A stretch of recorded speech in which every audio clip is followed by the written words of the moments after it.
Oh, vous allez me faire pleurer. Mon Dieu, l'émotivité de la reine du temple. Ça faisait longtemps, ouais. Oh, j'ai les larmes qui coulent toutes seules. Ben, parce qu'il y a un de mes templiers qui m'a contacté en disant mais je viens de regarder la liste du rassemblement. Mais attends, t'as Malika Sorel qui est une de tes templières, Rosa Cruz. T'as Fabrice Leguéry qui est un de tes templiers, haut fonctionnaire, directeur de Frontex quand même. Donc pour contrôler les frontières, t'as l'ancien directeur de Frontex, c'est pas n'importe qui. T'as aussi Mathieu Vallée, commissaire de police, ton Mathieu Vallée, ton petit chéri. Et Bardella. Eh ben oui, mais parce que mon Bardella, c'est s'entourer de templiers du Saint Graal pour pouvoir accomplir la mission qui lui est destinée. Moi, je transmets, mon Dieu, les ordres de mission. C'est pas moi qui les mène, les missions. Je les transmets, j'organise la mission. Mais c'est pas moi qui la mets en application. Ce sont mes templiers sur le terrain. Pourquoi j'ai... Parce que mon Mathieu Vallée... Ah, mon chéri, mon petit amour, mon petit Mathieu Vallée. Oh, ça, c'est mon chouchou aussi. J'en ai beaucoup de chouchous, ouais. Ça coule encore, mais tout seul, mon Dieu. C'est horrible. Eh bien, a priori, non, j'en ai pas fini de la surémotivité de la reine du temple. Mais quand je vois mes templiers qui se sont réunis, donc voilà, autour de Bardella, pour pouvoir sauver la France, c'est la mission. Comment tu veux que je sois pas émue? Ouais, j'ai un de mes templiers qui me dit je vote RN. Je lui ai dit pourquoi. Il me dit parce qu'il y a nos frères. Ah, mais là, le RN a fait ce qu'il fallait. Ils ont fait une bonne association. La Macronie n'a pris aucun de templiers du Saint Graal. Et voilà, l'union fait la force. Et il me dit, et t'as raison, hein. Ah ben là, il y a une liste, donc voilà, qui permet justement d'avoir un contrôle, d'avoir une qualité globale. Parce que justement, Bardella, il est intelligent. Bardella, j'ai déjà identifié depuis 7 ans tous les templiers du Saint Graal en mission à mes côtés. Il a su s'entourer des bonnes personnes. Et des personnes qualifiées pour faire changer les choses. Et c'est comme ça qu'on arrive à quelque chose, à un résultat. Ouais, je suis fière. C'est pour ça que je suis émue. Ah, mais mon Bardella et mon Mathieu Vallée, c'est la famille. C'est même pas les Templiers, c'est la famille, c'est mes frérots. Ah, ils ont une place énorme dans mon cœur en tant que reine du temple.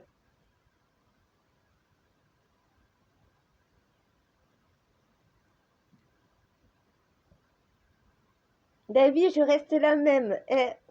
On change pas une Lilith qui gagne.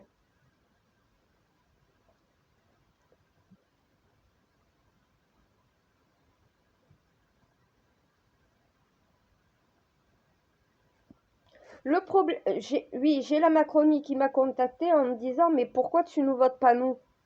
Mais parce que vous avez rien entendu, vous avez rien écouté. Vous en faites encore qu'à votre tête.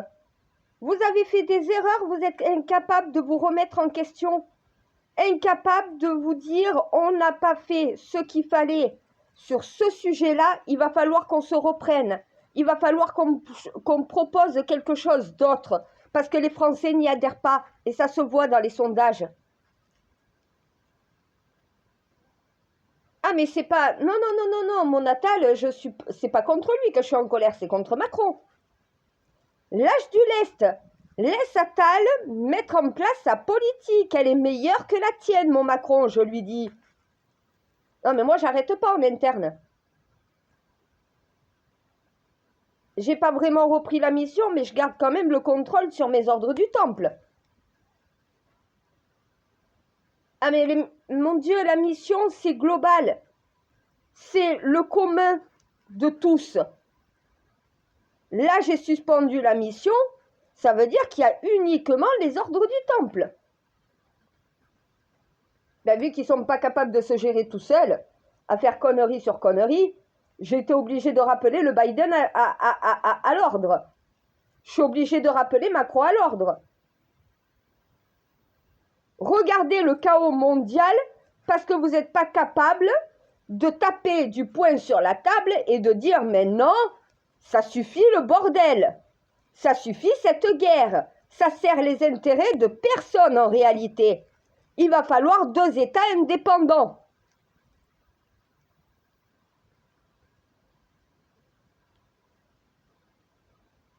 Le Hamas est prêt à négocier, mais il est hors de question qu'il se retire du pouvoir. Netanyahou, ils m'ont dit, Netanyahou nous a mis là. Sauf qu'il s'est servi de nous. Ça s'est retourné contre lui. Là, s'il y a 2 États indépendants, un État israélien, un État palestinien, avec un traité de paix qui permet d'éviter une guerre à l'avenir où les Palestiniens pourront vivre en paix chez eux sans risque de se faire attaquer, sans risque de se voir à nouveau dépossédés de leur État, il n'y a pas de problème. À un moment donné, qu'est-ce que veut Netanyahou? La totalité du territoire pour lui? Mais il ne l'aura jamais. Et il ne sera jamais en paix. Cette guerre va se prolonger dans le futur. Ça ne va pas s'arrêter à un génocide de Gaza. Ça va continuer. Parce que dans le monde entier, il y a des Palestiniens dans le monde entier qui vont faire des enfants, qui vont se venger à un moment donné. Si on veut arrêter le mal qu'on crée en permanence, j'essaye de leur faire comprendre qu'il va falloir apprendre à faire des traités de paix et à négocier. Comment s'est arrêtée la guerre de 100 ans? Par un traité de paix. Comment s'arrêtent toutes les guerres? En enterrant l'âge de guerre. Par un codicile. S'ils ne sont pas capables en 2024 de s'asseoir autour d'une table à négocier un codicile de paix, ils ne s'en sortiront jamais. On ne pourra jamais vivre en paix.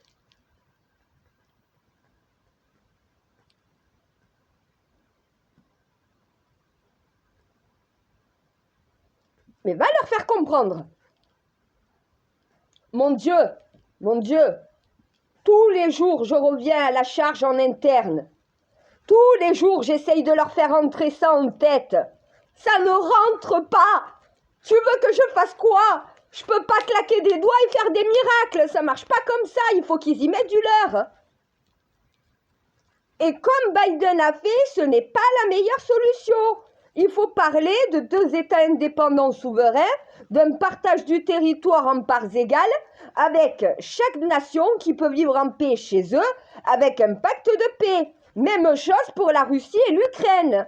Le monde entier en a ras le cul de ces guerres. Ça coûte à l'humanité. Et personne n'y gagne quoi que ce soit. Va falloir arrêter de s'entretuer maintenant. Ça fait 7 fois 3600 ans que l'humanité s'entretue. Va falloir peut-être cesser ce comportement. Mais non, parce que ce sont des ordres de division qui veulent le pouvoir, la rançon et la gloire, qu'ils utilisent le diviser pour mieux régner. Tu ne règnes pas en divisant. Ils ne le comprennent pas, mon Dieu. Ah ben, je lâche rien, comme d'habitude. Je ressasse, je répète, je rappelle à l'ordre en interne. Oui, merci, ce sont mes ordres. Merci, je sais. Je sais aussi, la reine c'est moi, la reine du temple. Mais franchement, devoir gérer 10 ordres templiers qui se divisent au lieu de se réunifier. Vous voulez gouverner, vous voulez diriger le monde, faites-le ensemble. Ordre du temple de division, ordre de temple de création, redevenez un ordre unique. Normalement, j'ai que 5 ordres. J'en ai pas 10. Sauf que vous vous êtes divisés. Le diviser pour mieux régner ne fonctionne pas. Ça détruit ce monde. Vous vous en rendez pas compte? Quand est-ce que vous saurez négocier la paix pour le bien de tous, au lieu de vos intérêts personnels, égoïstes? Pareil pour le gouvernement. Vous voulez régner? Régnez avec le peuple. On ne peut pas régner sans le peuple. Diviser le peuple, ce n'est pas la solution. Un État suprême, un État au pouvoir, c'est un État qui est du côté de sa nation, du côté de son peuple, du côté de ses citoyens et qui prend en compte l'opinion majoritaire de la population, mais qui entend aussi les minorités.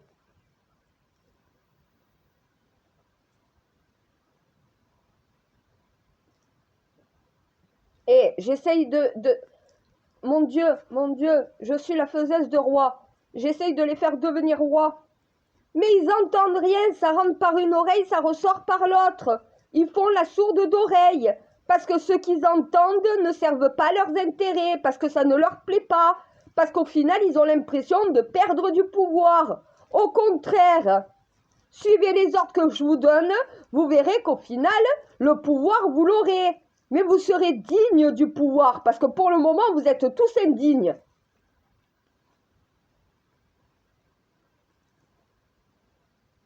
Oui, je ne vais pas te dire comment tu sais toujours tout. Oui, la France Insoumise m'a contacté.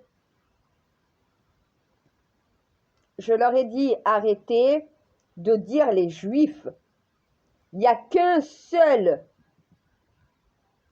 responsable de tout ça. Ce n'est pas le peuple juif, ce n'est pas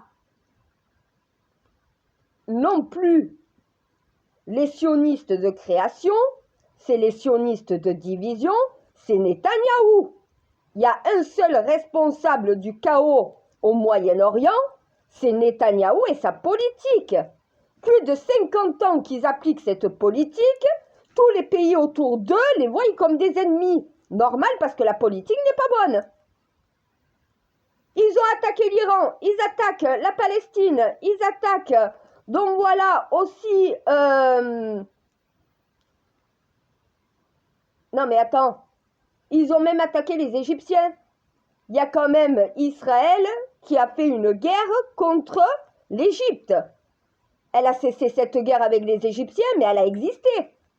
Quand tu attaques tes voisins pour pouvoir avoir la paix, est-ce que tu crois que tu vas pouvoir vivre en paix en faisant de tes voisins des ennemis? Ils captent pas ce message-là, mon Dieu. Je fais quoi, moi? Je vais au Moyen-Orient, j'en prends un pour taper dans l'autre? Ils ne comprendraient pas non plus. Voilà, merci. Oh, c'est pas de tout repos, hein, d'être ton messager, je te jure, hein. D'être une prophétesse, merci du cadeau, hein. T'aurais pas pu choisir quelqu'un d'autre, non? Non, c'est pas possible.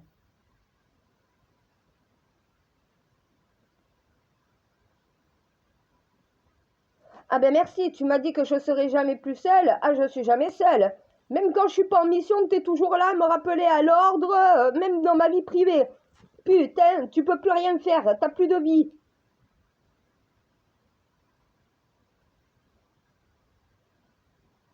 Mais moi j'attends qu'il soit prêt. Tu peux pas forcer quelqu'un à changer, il faut que ça vienne de lui-même, mon Dieu. Oui, ben tu le sais, ben tu veux que je fasse quoi, moi? Ils entendent pas raison, ils n'en font qu'à leur tête. Tant qu'ils seront pas prêts de faire ce qu'il faut, moi je ne peux rien faire. C'est bien que Netanyahou et le Hamas me demandent de mettre en place la négociation du pacte de paix. Mais chaque fois qu'il y a quelque chose qui leur plaît pas, ils ne veulent plus de ce pacte de paix. Mais à un moment donné, vous n'allez pas avoir tout ce que vous voulez. Il va falloir faire des concessions et des compromis. On n'a pas tout ce qu'on veut dans la vie. Et on fait toujours ce qui doit être juste à faire. Et non pas tout ce que tu as envie de faire.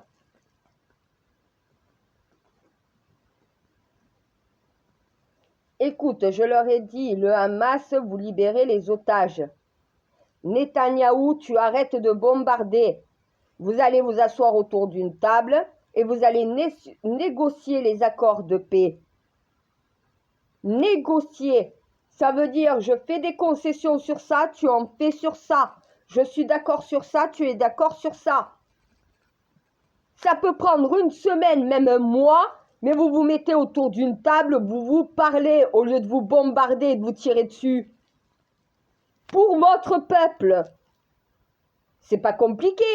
Eh bien si, pour eux, c'est trop compliqué à faire. Il va falloir qu'ils se remettent en question. Et voilà, hein. Il y a des erreurs des deux côtés. Des erreurs ont été commises des deux côtés. Il n'y a jamais un seul responsable dans une guerre. Ils ont leur part de responsabilité chacun de leur côté. À un moment donné, ils vont devoir s'asseoir autour d'une table et il va falloir qu'ils signent un pacte de paix. Tu vas peut-être pas avoir satisfaction sur tout ce que tu aurais voulu, mais il y a certaines choses que tu voulais qui vont être dans le pacte de paix et d'autres non. Eh bien, c'est ça, faire des concessions. Eh bien oui, mais ça, ils ne savent pas le faire. Ah ben, je sais qu'ils vont devoir, c'est la seule porte de sortie possible. Mais ils ne veulent pas, et c'est parce qu'ils ne veulent pas faire cet effort-là qu'au final, on en est toujours au même résultat. Poutine et Zelensky, même chose. Parce qu'ils ne veulent pas céder. Ils ne veulent pas faire de compromission. Sauf qu'ils ne sortiront pas de cette guerre autrement. Et ça, ils ne sont pas capables de l'entendre. Ils veulent tout pour eux et rien pour les autres. Ça ne marche pas comme ça. Un pacte de paix, c'est 50-50. C'est donnant-donnant.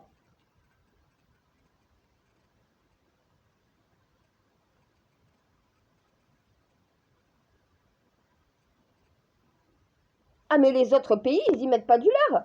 Tu sais que si tous les pays du monde, mon Dieu, s'y mettaient pour faire arrêter cette guerre, que tous les pays étaient contre Israël et la Palestine et contre la Russie et l'Ukraine, en disant maintenant vous arrêtez votre bordel, ça fout le bordel dans le monde, donc maintenant vous s'asseyez autour d'une table et vous négociez. 50-50. Eh bien, on n'en serait pas là. C'est parce qu'au final, tout le monde reste spectateur et personne ose s'impliquer.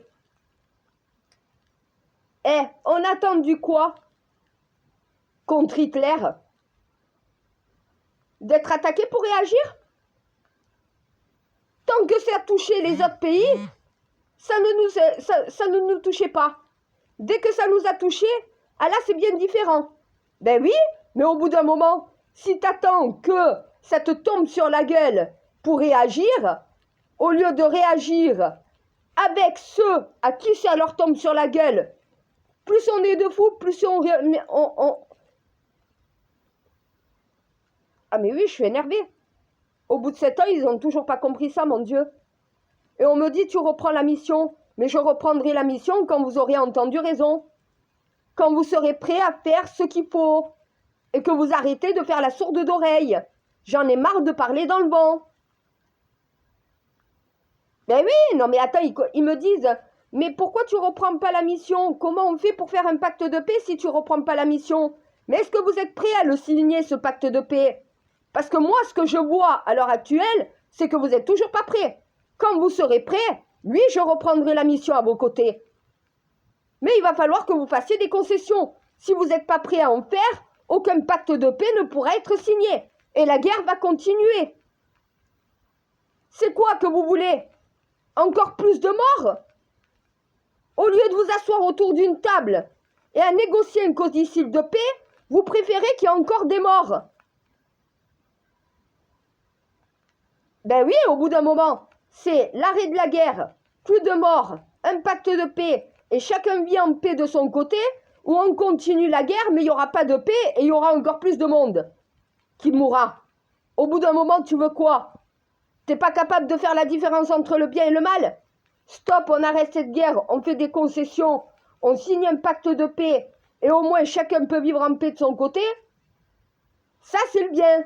Continuez de faire la guerre, continuer de tuer des gens parce que tu es incapable de te remettre en question, ça c'est le mal. Quand même, savoir faire la différence entre le bien et le mal, même un enfant de 4 ans est capable de le faire. Est-ce que mentir c'est bien? Non. Est-ce que voler c'est bien? Non. Est-ce que tuer c'est bien? Non. Donc quand tu sais que tuer c'est pas bien, arrête de tuer. C'est logique. Même un enfant de 4 ans, il va te dire tuer c'est mal. La guerre c'est mal. Pourquoi vous faites le mal alors que vous pouvez faire le bien? Négocier la paix pour le bien de tous. Voilà.